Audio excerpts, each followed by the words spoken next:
Hey guys, TheGamingGeek here, and welcome to Let's Talk Gaming. We have a very special guest this time who I haven't spoken to in a long time. You haven't seen on my channel in a long time, but he certainly hasn't been forgotten. Arian, how you doing?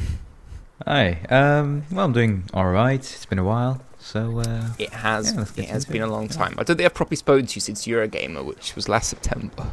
True, it was maybe like 6 months, 7 months. It's a long time. It's felt like longer, to be honest with you, but It did. here we are. Right, let's dive in. Similar sort of questions as normal, as I think they're all very much applicable to everyone I talk to. Let's start off right at the beginning. What was your first gaming moment, first console, etc.? Okay, my first gaming moment would be when my mom used to teach driving. So she was a driving instructor, and she would always take me just to sit in the back of the car whilst they were teaching. And one of the students had a Game Boy Color. Oh wow! With Pokemon in it, and he just gave it to me to play. And I played that for just maybe 2 hours, and I was hooked. I was so excited. Like, this is the best thing ever. I think I was about 7 or 8. Yeah. And so I just pushed my mom, please buy one for me. And then maybe a week later, I got one with Pokemon Yellow, I think, the one where Pikachu just walks behind you the whole time. Oh yeah, I think yeah. And it was just so amazing, and I was just I spent so much time on it, and that kind of started off my gaming career, if you'd like to call it that. Oh, awesome. Yeah. Awesome. So yeah, that's quite a nice little moment there. So all right, that's what got you into gaming. But when it came to creating your first gaming video on YouTube, what really inspired you? What got you into creating gaming content?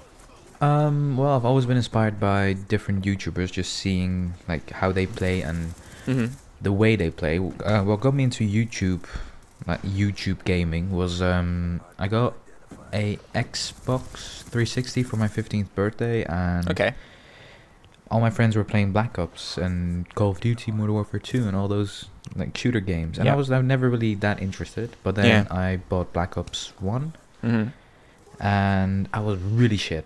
I was the worst player ever. I remember on Black Ops 1 right now, I have a 0.6 KD because I spent so much time when I was really bad on the game that it's just not going up anymore. So don't worry, we've all been there.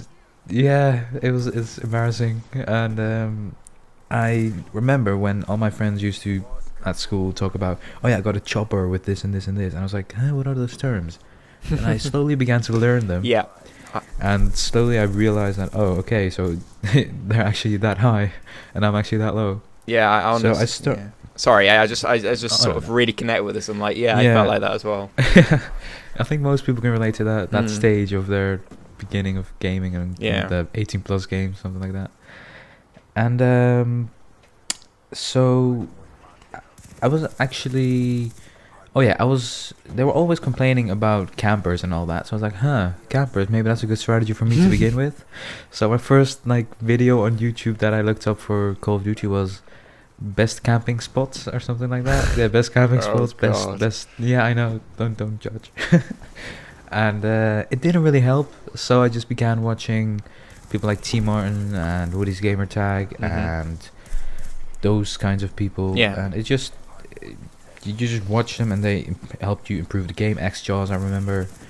I used to watch Syndicate for Zombies quite a lot. Like, I was a big fan. Yeah, same. And actually, no, Zombies came later on. Like, I used to watch all these things, and then somewhere along the line, it was just all my friends were starting to play Zombies. I said, okay, we could do Zombies, I guess. I've never played it before.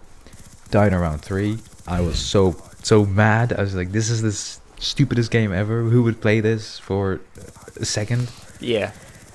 And then they all got like, and they were all excited about getting to like round 5 and 6 and all that. And I was like, well, what is this? I can't even get past round 2.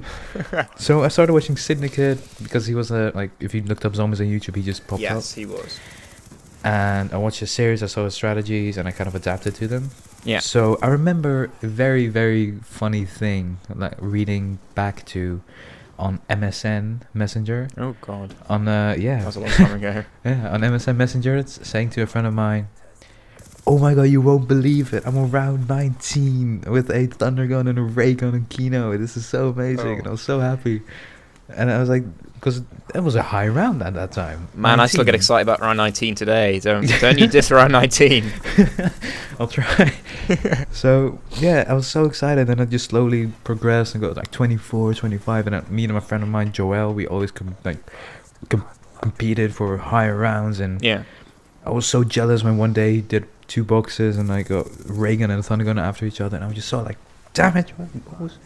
I was really obsessed suddenly with zombies. Then Modern Warfare 3 came, which I left for a few months. Maybe in January I bought it, and I played it with another friend of mine sometimes. I didn't really get into it, and then at the late stage of the game, I was really obsessed and I was really okay. That's when I really started watching YouTube on the regular. That's when I really basically followed YouTube to get the new hints and insights and all that. Yeah. And I was always going back to zombies, and in my zombie lobbies with strangers, I would just say random stuff or say funny things or have like funny moments or awesome rescues or good strategies that I learned and wanted to teach someone. So end Modern Warfare 3, beginning Black Ops 2, I was really like into, I want to start YouTube because I can probably get something into this thing that could be, well, not new, but more that could be an added value. And little did I know, this is really like an overpacked kind of thing. You can't really get something new in this industry anymore. I mean, you can, but it's really hard. And for a 16-year-old guy just starting to YouTube, it's not really helpful. No. So, I started YouTube. I was always like trying to be a solo guy, like solo this, solo that. And I saw a video of... So someone messaged me on YouTube sending a video of Pionic doing the dropper on Minecraft. Yeah. I was also a big Minecraft... Not really big, but I was also like interested in Minecraft. Yeah. Because I used to watch Syndicate and his Minecraft stuff. Mm-hmm. And I said, these guys seem cool. I'll just subscribe to him. And I subscribed. I talked to Pionic. And through Pionic I got through Crazy Randoms. And Crazy Randoms I got to you. And through you I got to like Psy, I think, and that's when we kind of began our thing. So yeah, I will just crazy journey. Yeah, because there's a lot of new people here since me and Arian or Crazy Randalls. These names that may mean nothing to you. It's been a long time since then, so I'll put a link in the description to one of our podcasts that we used to do, just to give you a sort of insight into the way things used to be in the terms of us collaborating between each other and doing the podcast. So just a quick note, there's a link in the description to that, so you can go and listen to that afterwards in case you're a little confused. I realise it's been such a long time. It has. A year, more than a year. And in I think my channel's definitely doubled in size since then. So there's going to be a lot of people that don't. Yeah. Know. So yeah, we are. Oh, well, right. good times. Yeah. Right. So you sort of did talk about little things that are going on. So what would you say would be maybe your favourite gaming moment or favourite sort of YouTube moment in general? What's been a real highlight for you? I know it's difficult. It's a difficult one. I think my favourite gaming moment, like general me on myself gaming, was when I reached like a high round on Kino, which was 118. Okay, I thought it'd be zombie related. So long. It was so long, and I was like, after so many days, and I just couldn't, and I died. I was like, I was relieved and I was happy. Yeah. But I also regretted that I didn't take any like photos or didn't have a capture card. Oh, so no. it's hard for people to believe you saying, I've been around 118. Well, prove it. Well, I can't. Yeah, about that. And my favorite YouTube moment was probably when I did a live stream of the buried Easter egg in Black Ops 2. Okay. It was like a 9-hour live stream with a bunch of friends I made through another community channel, which I became a part of for a very short time, and then just that kind of marked the end of my YouTube. And I think, or maybe when I joined that community channel, because I used to watch them, and then I joined them, and then like, oh, that's good. I went to their station and where they produce videos, and then I left, and then I kind of quit YouTube. Yeah, I think those things mark the highlights of me as a gamer and a YouTuber. Oh, there you are. So I know you've briefly sort of mentioned it already. Anyone that's really your idol on YouTube? Anyone you really sort of look up to? Who's anyone that sort of you watch maybe the most? Anything like that? Who's At the moment, if I go through my subscriptions, it's not many. There's not that many gaming videos. Like I used to be all over the vlogging side of YouTube. Yeah. And then the gaming side of YouTube, I'd say, for a long time, it was Syndicate, and then I kind of grew up, if that makes sense. I understand. Yeah, in some ways. Yeah, and then it became more of a more of the smaller zombie channels that are less known. Like there's a guy called Zeratul DT, which is he posts like amazing videos, which is those amazing zombie moments that you just can't believe happened. And there's also a guy like Rattleson27, which was an alright friend for a time of mine. And you just kind of expand the network and expand your contacts, and your idols become your friends, and that's a really good, like, nice thing. Yeah, and it is cool. I think KOR Speedy is probably one of the funniest guys I watch, just because his videos are always like entertaining and different, and I like that. I like something because he was really innovative with like this group of friends playing a game. I don't know, I just felt like since Modern Warfare 3 it's been really innovative with his style of video creating, because it's all funny, it's all the same, like sound samples and same this, but he applies it very well, and I like that. Yeah, sure. So I think KOR Speedy at the moment is a good choice, and maybe for the vlogging side of YouTube, SXE Phil, so Phil DeFranco. I haven't watched him in a while, to be honest with you. I used to watch him religiously, but I've sort of not been keeping up with it. No, I still really enjoy him. Or more of those things like Vsauce, Fine Brothers, but no, I don't watch that much YouTube anymore. No, well there we are. There's some really strong YouTubers, and definitely people I enjoy. So okay, as you've sort of reiterated, you have a very busy schedule at the moment and don't have a lot of time for things, especially gaming things. But let's say if you do have a spare moment, you do fancy playing a game, what do you hop on? What do you play? Usually on Skype, I have some friends that play League of Legends. Okay. And they usually ask me to play a few games, or I ask them if I'm bored.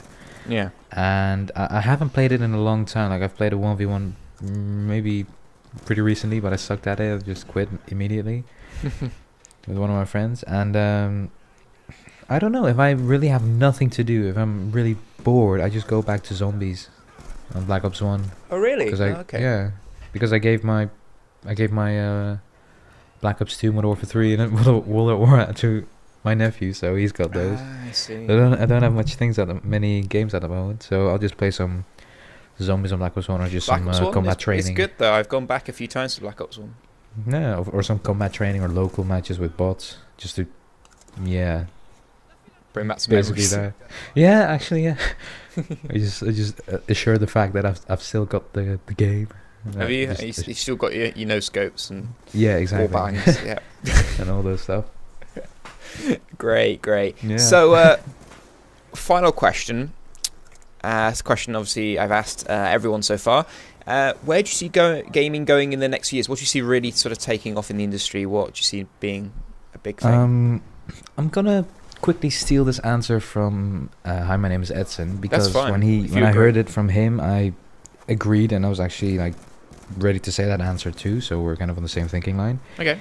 A big MMORPG kind of style on the console, which would really kind of bring something new to the game. But on the console it's kind of hard, because MMORPGs usually have a lot of commands and different things to do. Because I played RuneScape for about 4 years after my Pokemon phase. Like that was the game before Black Ops, basically. That was the game before my Xbox. And I was really addicted. It was really fun. It was just something new. You gotta get into a new world, and it really takes you. And I think that something like that could definitely hit off, but it needs to be done well. Yeah. And at good times, because you can't, if you go through Christmas times, and it'll be maybe piled over by all the like new release titles and all those stuff that people go. But if it's just like proper release, proper advertised, for a proper age group, then it could really hit off well. But I think something like that would definitely do well in the next few years. Okay. Yeah, no, I do see where both you and Edson are going with this. I don't know. It's hard. It's very difficult to tell where things are going to go. It really is. What's going to take off? It's really down to the players themselves and what's they're going to enjoy and what they're going to really take on board. So yeah, it's going to be interesting to see. But yeah, so there we are. That's all the questions I have. I just want to say a big thanks, Arian, for giving me some time to do this with you. It's been great catching up. And don't forget, I will put a link in the description to your channel. I know you're not doing any videos at the moment, but do you still have some videos up there from previously? No, I've actually unlisted most of them besides one, which was my favorite gaming moment video, so you can watch that, I guess. You can go watch that, right? Go and watch that video. I've also put, as I said, link description to one of our podcasts. I'll choose one and put it in there. So if you want to go back and sort of either reminisce, or if you haven't seen it before, you can go back and watch that. And yeah, thank you for joining me, Arian. Hopefully you've enjoyed being on. And don't forget, guys, to like the video if you enjoyed it, subscribe if you're new, and I'll see you guys in the next video. As always, drink tea and game on. Bye-bye.